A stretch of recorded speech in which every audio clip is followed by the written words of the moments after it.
Kırgız, Kıpkırgızça süйлөө биздин Азаттык радиосунун алдында ушундай интернет баракча бар. Ошол баракчада эң алдыңкы орунга сен чыгыпсың. Демек кыргыз тилине абдан жакшы кызмат кылып жаткан экенсиң. Ушу кыргыз тилинде кылган ак эмгегиңди мындан ары кыла бер. Кыргыз эли сенен жакшы ийгиликтерди күтөт. Рахмат сизге. Чоң рахмат. Акцияда кол жазмалар боюнча ошондо эң жеңүүчүлөрдүн бири болуп табылыпсың. Сага 204 адам добуш бериптир.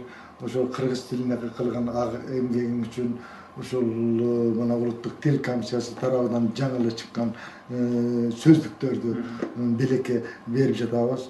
Ушул китептер сага ары кыргыз тилине ак эмгектөгүңө кыргыз тилин мекен сүйөр адам болуп тарбияланып чыгарга жардам берсин деген ниетте ийгилик кылайын.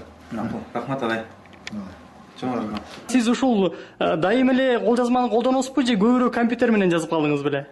Эми чын айтышыбыз керек, азыр көбүрөөк компьютер менен жазабыз. Бирок кол жазма менен деле көп жазам, анткени биз мамлекеттик кызматчы болгондон кийин көп кагаздарды кол аркылуу текшерүүгө, жазууга туура келет. Бирок албетте компьютерге салыштырмалуу бир топ аз. Ошентсе дагы колду көбүрөөк эле жазманы колдонгонго аракет кылабыз. Кол жазма эстафетасы сизге кандай таасир калтырды? Эмне бере алды? Бул биз үчүн эки нерсе маанилүү. Кол менен дайыма чыгарма жазуу, өзгөчө ойду жазуу бул аябагандай маанилүү.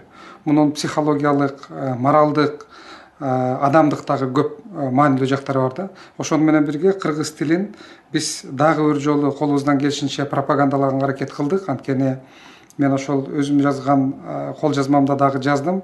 Мен каалар элем Кыргызстанда бардык жогорку деңгээлдеги мамлекеттик кызматчылар принципиалдуу түрдө мамлекеттин ичинде дагы, сыртында дагы биз эл аралык иштерде, мамлекеттик иштерде сөзсүз түрдө кыргызча сүйлөшүбүз керек.